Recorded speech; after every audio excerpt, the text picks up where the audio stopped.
let's find out with blockchain expert and Hara Token CEO and founder Regi Wahyu. Hi Regi.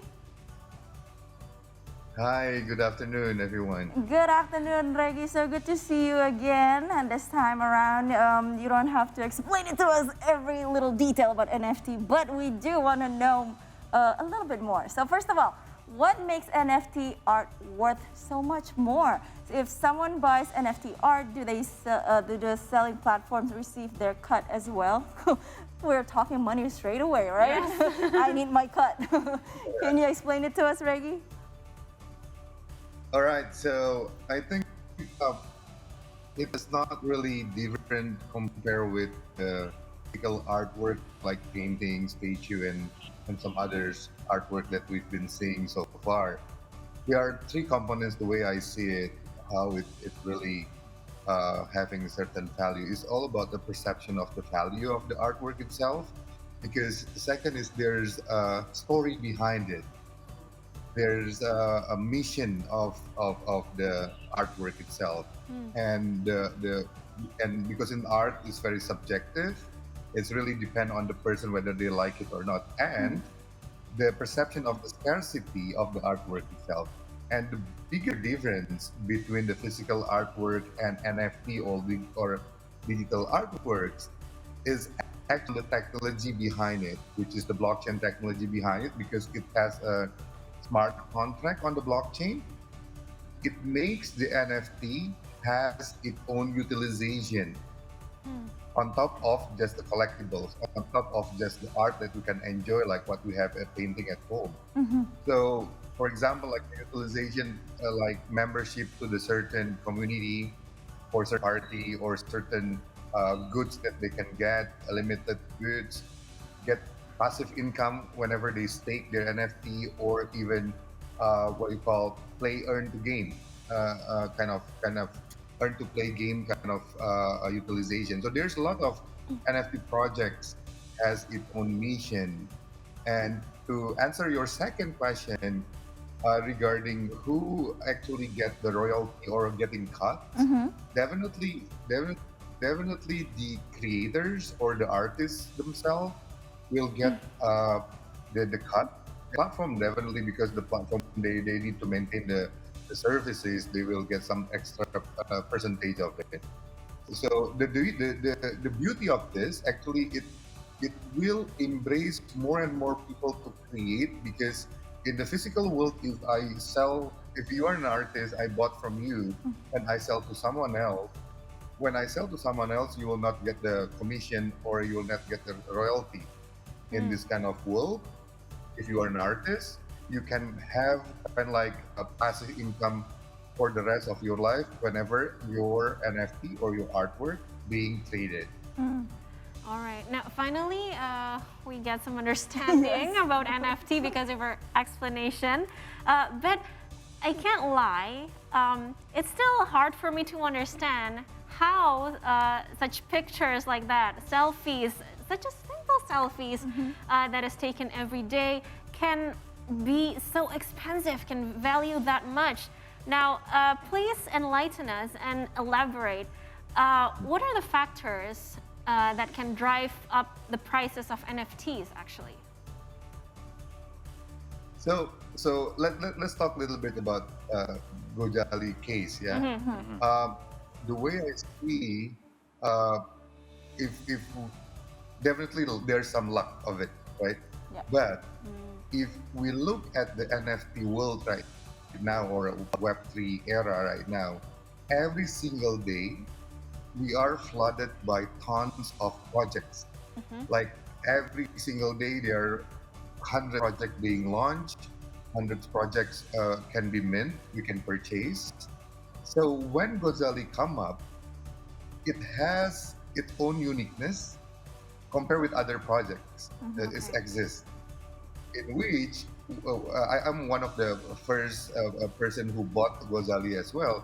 When I saw it, this is something, and this is something different, and the value at the time were very low. I bought two at the time, cost me like 93,000 rupiah, and we my wife asked me why you bought the Ghozali picture before all booming and hype. Uh-huh. And I put on my Instagram, I put on my WhatsApp profile picture. For me, the story is connected. The story of a person who has persistency in terms of making a selfie, and he's very innocent and can put himself in the face expression like that is so unique. So the see. story is matching, Mm-hmm. and it picked up by some people who think big whales. You earlier mentioned pump pump kind of thing, and is really very fast. Within 2 days, I think it's amazingly blow up, right? Yeah. So luck and uniqueness, yeah, it plays an important part in driving up NFT prices. Right. So interesting to hear the story from Regi. Yeah? So I would like to know more about the study case of our topic, the Ghozali, and you, Mas Regi. So you've mentioned earlier that just now that you bought the NFT of Ghozali. So it means that you bought it before it was being hyped, like a days or maybe a week before. Maybe you can a little bit elaborate No. how your decision to buy I it. bought on 11. Please.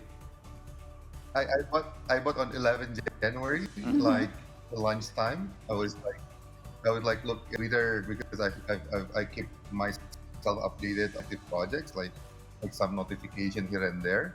So I look at the project, and at that time Ghozali was only 300 followers, and it was less than 100 people bought it. So I decided to bought it, and really appreciate and respect the guy who really having a cool ideas that he's really executing it, right? And the story that he retweet, and his story, the story, like I still remember that I read the story about, he said that his face is like the Spider-Man artist kind of things, and there's a pose later on the stage he mentioned. So there's a story behind, which is, as one of the collectors, I really respect and appreciate that.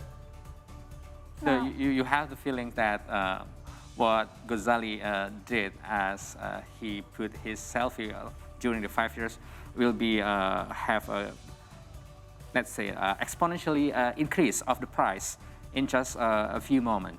So we, as the NFT collectors, we have to learn that we need just not to know about the story behind or the mission of the story, but also the feeling or the instinct that the product will be have the big value. Is that correct? So I think the luck, one thing, uniqueness, the other thing. Number 3 is actually the community. The community. Who actually believe in Ghozali's idea. People who has a respect to him, like what I experienced, and there are a couple of what you call symbols or indicator that this is something going to be big, or this is something that's okay, or this is going to be flop, something like that. So when we see some big names getting into the, at the beginning I realized that. After I bought it, I saw the growth from because we can monitor in OpenSea how many people purchase and so on.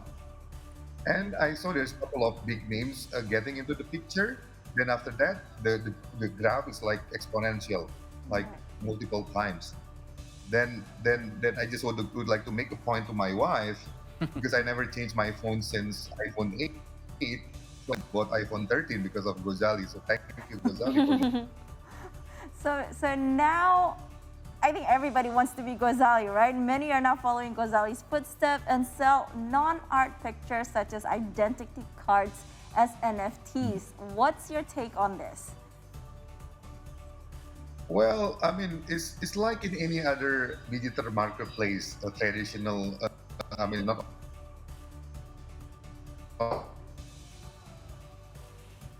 country and other in the West, whatever they want to, and there's no curation system, and it's all dependent on the people who buy it, review it, as well as what you call there's some rating mechanism in some marketplace.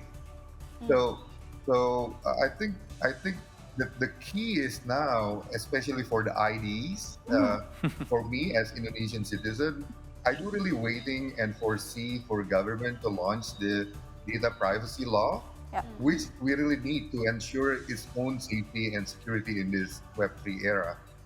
Right. Next, let's talk about ownership. Can you please elaborate on the rules of NFT ownership? Rule of NFT. So when we talk about NFTs, it's what I think, because there's a picture, there's artwork, but the NFT itself is actually the contract or the certificate of ownership that people can trade or can buy and sell. So whenever somebody the artist create, then I bought it, then the ownership moves to me. Then if I sell it to you, the ownership moves to you, and it all can be recorded. The transaction can be traced and tracked on the blockchain system itself, and it will appear on your wallet as your total transaction move one hand to another hand. So the ownership is absolute to the owner of the NFT in their wallet. I see. It is actually pretty simple, yeah?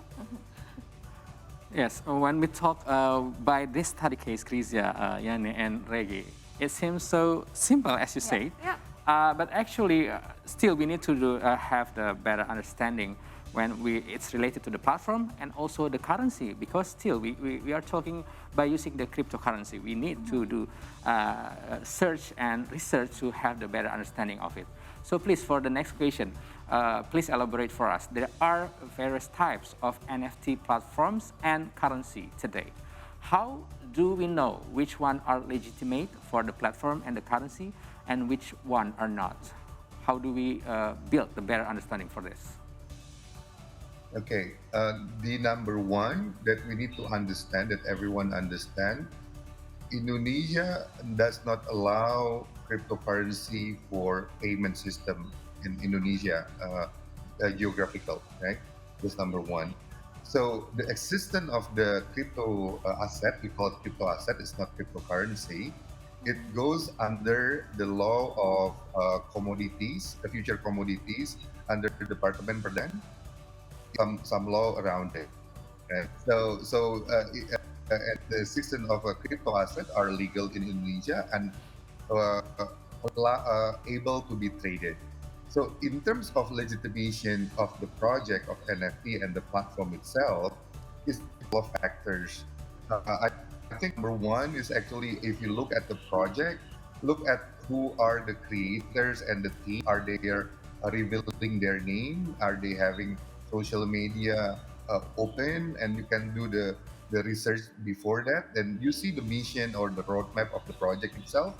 And you can check on how big is the community. The community, is it big enough to really support and to make sure the project is happening and ongoing? Because in this era, I think the ownership is not only on the platform owner, but the community who believe in the project itself is really important. So I have a bit more questions. So in this case of Ghozali, people buy with crypto asset Ethereum. That actually, maybe, I don't know, as a beginner or a newbie for this one, actually, could we buy with another crypto asset, let's say not with the Ethereum? So every platform like OpenSea, they can accept two crypto. One is the Ethereum, second is the Polygon method, right? The other platform accept different cryptocurrency. For example, like Tezos. Tezos has its own platform called Object and Hain. The other one is Solana. Solana has its own cryptocurrency, and there's a Solana Art and some other platform that they've built.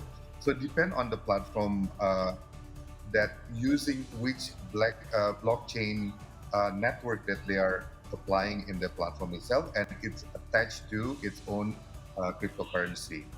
Okay. So let's say that we are now interested in owning NFT. Artwork, yeah. What do we do? Walk us through. What do we do first? Okay. Number one, do you have Twitter? Yes. Have follow some big names in the NFT. And try to learn, put notification, because those people who are involved in NFT or the world, they promoting the project, and you can follow the what you call the first information. Usually the project can come from the Twitter or Instagram. Then after that you join the Discord channel. When you join the Discord channel, you will see the community, whether you're comfortable or not with the community. You can talk with them like this. Discord is like chatting platform, basically. I see. As well, whether the website you feel relate, there's a resonate between you and the website as well, and listen to their talk. Usually they have Twitter or ask me anything, that kind of things. Then once you confirm that you want to have it, you bought the cryptocurrency and create a wallet, which the wallet itself will help you to do minting. Minting means that you buy on. Minting means that you buy on the day it launch, the time it launch.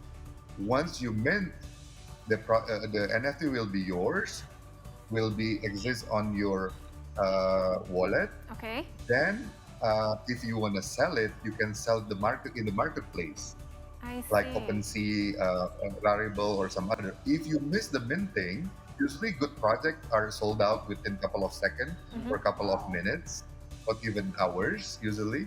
So if you miss the minting moment, you can go to the secondary market, in which the OpenSea and Foundation and some others marketplaces. I see. Well, thank you so much, Mas Regi, for the explanation. I think I'm gonna start thinking about it. More thinking about it after this, yeah? Yes, and start exploring OpenSea. So thank you so much again. Thank you for being with us today and make us understand NFT better. Thank you.